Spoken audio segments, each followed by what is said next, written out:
please welcome rookie superhero Paul Johnson. Today, he'll be showcasing premiering content in his session, Dynamics GP and moving to Azure. Please stick around after Paul's session for a live Q&A.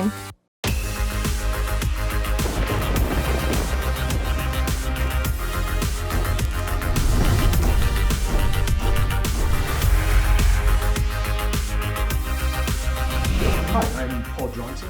I'm a solutions architect with StoneRidge Software. I can be reached at paul.johnson@stoneridgesoftware.com, or you can also find me on LinkedIn and Twitter.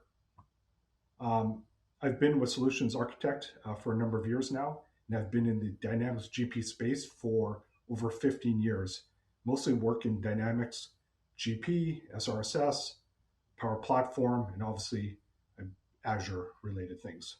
Welcome to our session today, Dynamics GP and moving to Azure. Today's agenda, we will focus on Dynamics GP landscape today, different environments for GP today, review costs of staying with on-prem servers, why you would move to Azure, what does moving to Azure look like, components of Azure, next steps and things to think about, and tips and tricks related to moving to Azure. And then we'll also look at existing GP backups and using the Azure platform. So what does Dynamics GP landscape look like today? Most of you are probably running GP on-prem. You're hosting, or you have a hosting provider is hosting your servers or Dynamics GP for you. Or you may be already on Azure, but it may not be configured correctly. What does different versions of on-prem GP look like?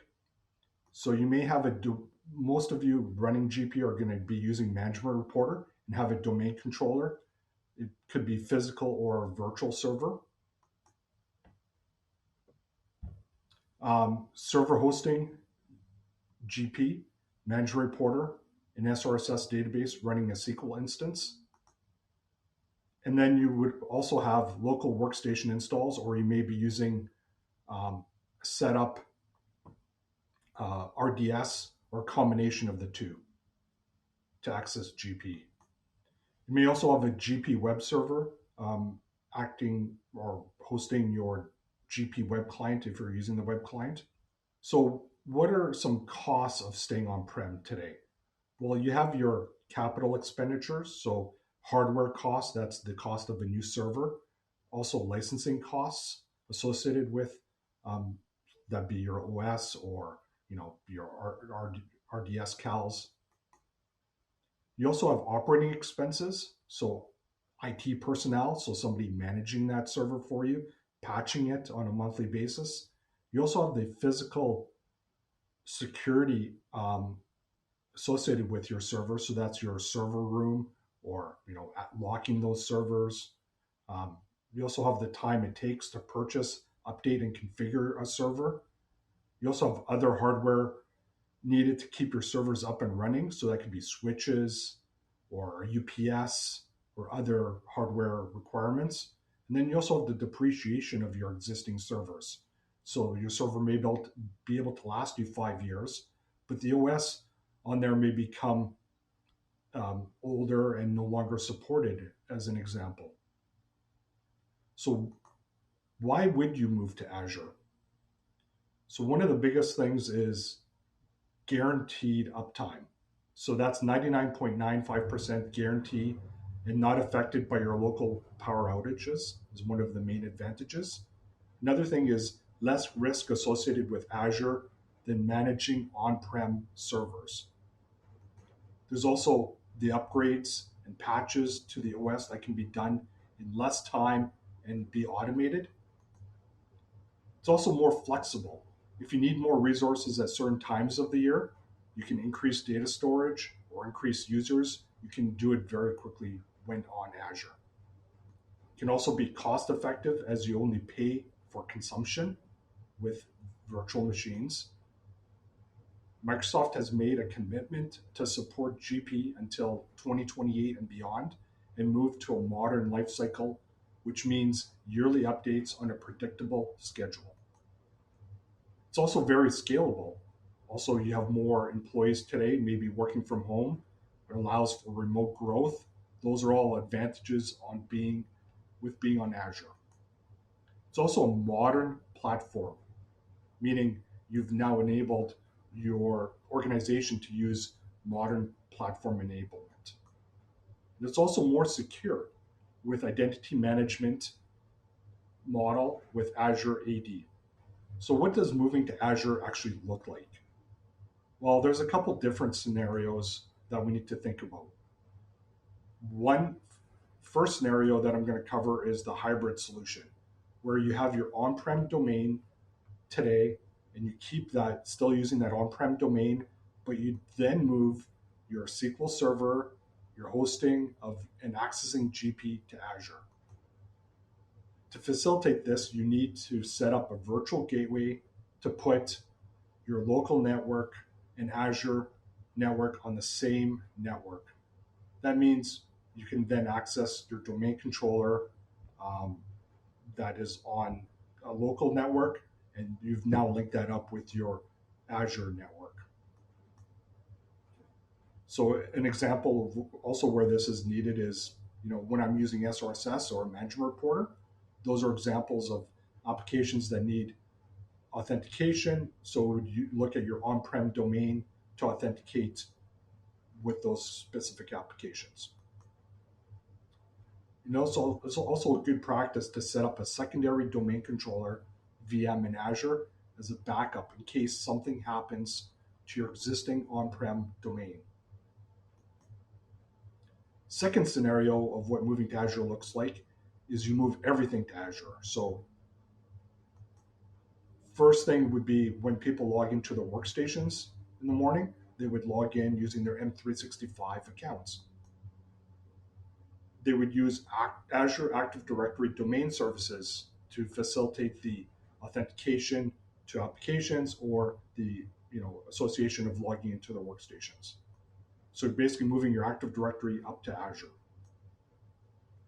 You then also need virtual machines for SQL. You would then also use Azure Virtual Desktop services for users to access GP and other applications. So what are the components of Azure? First one we're going to look at is, what is a virtual machine? So really it's servers, physical servers that are now in the cloud. Each virtual machine can have a different amount of RAM or CPU configuration associated with it. And those can be also changed on the fly. You mostly pay for compute hours associated with the VM of different sizes. This means if the VM is not on, you don't pay for the resource. Most people using GP will leave their servers on 24 hours a day though, so that's not really something to look at. But you may have other servers that you only want to use at certain times of the month or certain times of the day, so you can actually turn those off. VMs can then be scaled up and down as required, as I indicated. With GP, our SQL Server would be a VM to configure in our scenario. Another component of Azure is Azure Storage. So what is Azure Storage? It's really a hard drive that's in the cloud, but far better, used for drives on the VMs, as an example. It's also very durable and highly available. Data is replicated in a way that makes it highly available in an event of an outage. It's also very secure.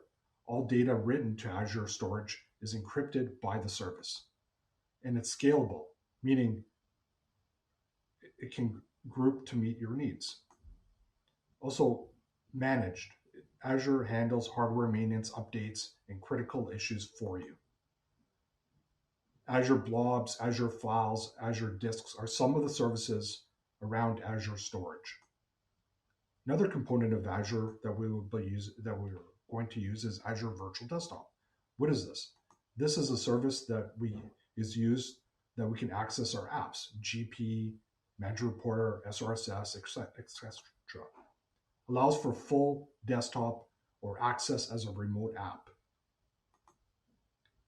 It can be a Windows 10 or a Windows 11 and can be multi-session to reduce costs.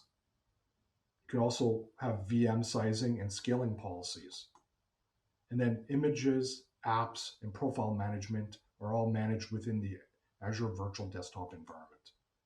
Remote app streaming, low latency, high performance user experience from virtually any device. So this means I can access it from a laptop or an iPad, or doesn't really matter what device I want to use Azure Virtual Desktop. It can even be a mobile device. I can all access it all from that. And I will be showing this in a few minutes. It's also I also use the remote desktop app to sign in. Another component is Azure Domain Services. So this is managed domain services such as domain join, group policy, and lightweight LDAP and Kerberos NTLM authentication.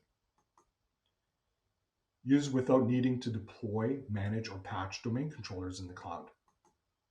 It integrates with your existing AD tenant, and its highly availability includes multiple domain controllers that you don't have to manage. It's all done in the background for you. If we were to choose scenario 2, this is where we move everything to Azure. Then it will be required to manage authentication, manage reporter SRSS. Another component of Azure is Azure backups. So Azure VM Backup and Azure Backup Center, used to back up your VM and storage disks. You create a vault to store your backup into. Things like retention policy, redundancy, alter costs. Locally redundant will be far less expensive than geo-redundancy storage for your backups. And then moving data to an archive tier versus a hot or a cold tier, as an example, is basically 36 cents per 100 gigabytes per month. So very cheap if you're using an archive tier. And then what is Azure Backup Center? Is used to manage basically your backups from different VMs. So some other thing to look at will be some tips and tricks around Azure. So one of the biggest tips is to use reserved instances to reduce your costs. So what that is basically, if you're planning on leaving your machines on all the time, you reserve an instance with Microsoft and you basically lock into a 1 year or a 3 year reserved instance. This can lead up to a 72% discount when compared to pay as you go. However, it is good to also start off with pay as you go and then lock into one of the reserved instances as you need to after a few months. Another tip will be associated with printers and other applications. Something to think about is if everything's on in the cloud or on Azure, how do you actually print to local printers? So you may need to set up a virtual gateway to facilitate this, would be one of the things. We also need to think about how you access other applications and what could be moved to Azure Remote Desktop Services. Also think about things like OneDrive and access to other applications. So what does this look like running in Azure? So I talked about the remote desktop app. So this is the remote desktop app running, or what the screen would look like. Your end users would then hit the subscribe button and log in using their M365 account. Once they're logged in, they're going to get presented with all of their applications that you've provisioned. So I could have one user that has, only GP. I could have another user that has GP and Management Reporter, another user that has SRSS. So I could have different security groups managing different application, what's called a workspace within the remote desktop services environment. So I'm going to be presented with all my apps. I then click on one of those apps. Once I've clicked on it, it's going to launch. I'm going to get the login screen. And then it's going to, show up in my taskbar, similar to what I would see here in the screen, where I have the GP icon with the two little arrows pointing at each other showing. So next steps. I would recommend you work with your Dynamics GP partner to look at moving to Azure. What does that look like? So most GP partners will have a questionnaire and some sort of discovery of your existing environment. So they're going to look at your existing GP on-prem server, your RDS server, um, other servers you may be running, and what that looks like to move to Azure. They're then going to, once they have that questionnaire, um, they're going to gather, they may log into your systems and gather some more information and not just go with what's on that questionnaire. So they're going to gather your current version of GP. So that's if you're on GP, already 2018.5, or you might be on slightly older version, you may be on 2016, you may be on 2013. They're also going to look at which ISV products you're using today. So, if you're whatever ISVs you have tied into your GP system, those are your add-on products. They're going to look at those. Most of those products obviously will work with Azure, so there's not really any cases where an ISV will not work with GP in Azure. They're also going to review things like your current server specs. So the number of companies you're using. So it could be one company, maybe 10 companies, 50 companies. They're going to look at all those things to ensure how much storage capacity is required within your Azure VMs to facilitate the move to Azure. They're also going to look at the disk space that is consumed by those databases. So that's your Dynamics database or your company databases within your SQL instance. They're also going to review the number of users you're using. So that could be, 3-user organization, or it could be 100 users or 200 users of GP. They're going to look at those numbers to identify what sort of configuration do I need with my Azure Virtual Desktop Services environment to facilitate the move of those users to Azure. They're also going to look at other workloads you may be running. So, things like monthly SRSS reports or management reporter, or Excel-based reports within GP. All those things contribute to how do I properly right-size the machines to have the best possible experience when moving my environment to Azure.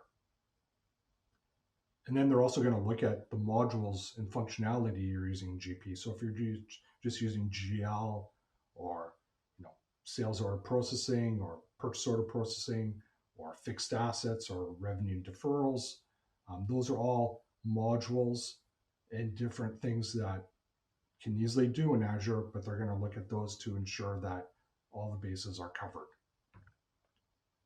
Another thing they're going to look at is integrations you may be running. So you may be using Scribe today or Smart Connect or another integration product to facilitate the integration of data from other systems into Dynamics GP.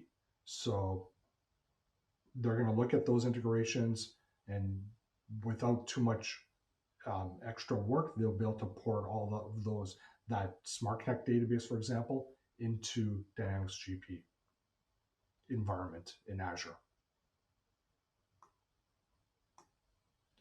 And then they're also going to review other apps that are running on your server. So you might be using a quoting software or other applications that are tied into GP or have really nothing to do with GP, but are running on your current on-prem servers today. We need to ensure that those work with remote desktop services as apps, things that have certain drive mappings within the application we need to be aware of and make sure that we don't have any issues around that. So there is that part of that discovery is to ensure you don't have any surprises when you decide to move things to Azure environment.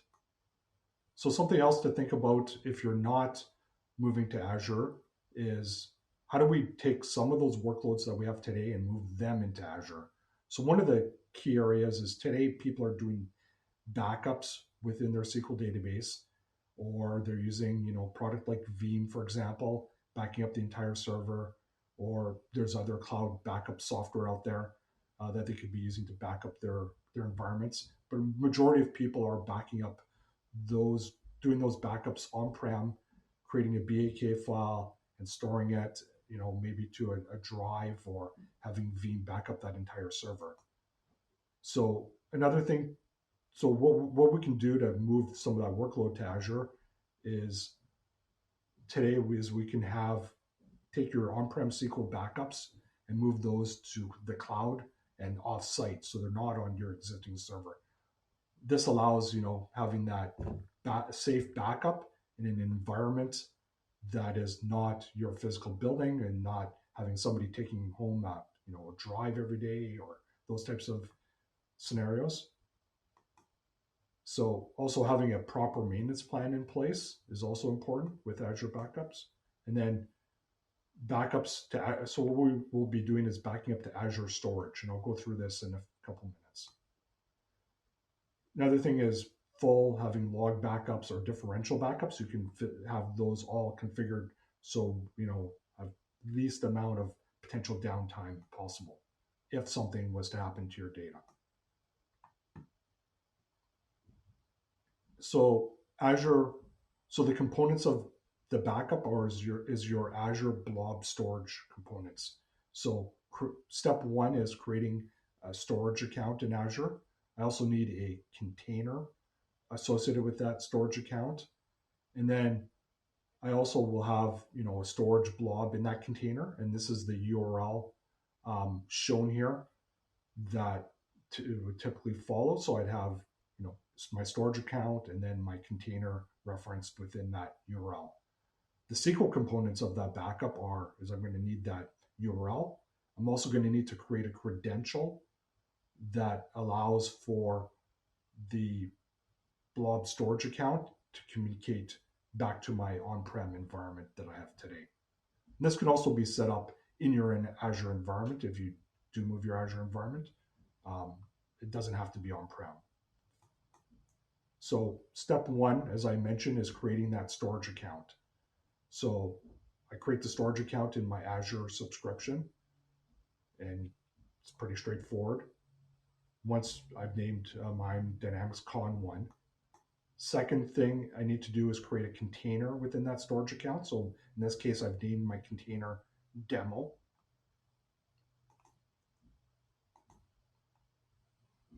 Now, the third step was I need to now create an access policy within that storage container. So that's what I've done on the right-hand side of the screen. And then I need to click on the generate SaaS token and URL to get basically a token string and then a blob SaaS URL that are going to be used to configure the on-prem. So then when I'm on my on-prem environment within SQL Management Studio, first thing I'm going to do is create that new credential by going to credentials, putting in my storage account name, putting in shared access signature as the identity, and then putting in that token, which is what I've highlighted in yellow here, into the password and confirm password box. So it's everything after the question mark is the password. There's more characters than what you're seeing on the screen here, but this is the gist of what that URL would look like. Next step is I need to go into my configuration and change my database from backing up to disk to now back up to URL. I then select my Azure storage container and give it my backup file a name. So in this case is, append it with the date. Once I've done that, I hit add. And then I'm now ready to run the backup file. And as you can see in the screenshot, it is stored in my Azure storage container blob. I'd like to thank DynamicsCon today for allowing me to present this content. was a great opportunity to share my knowledge of Azure and Dynamics GP. And we're now ready for the Q&A session. Thank you.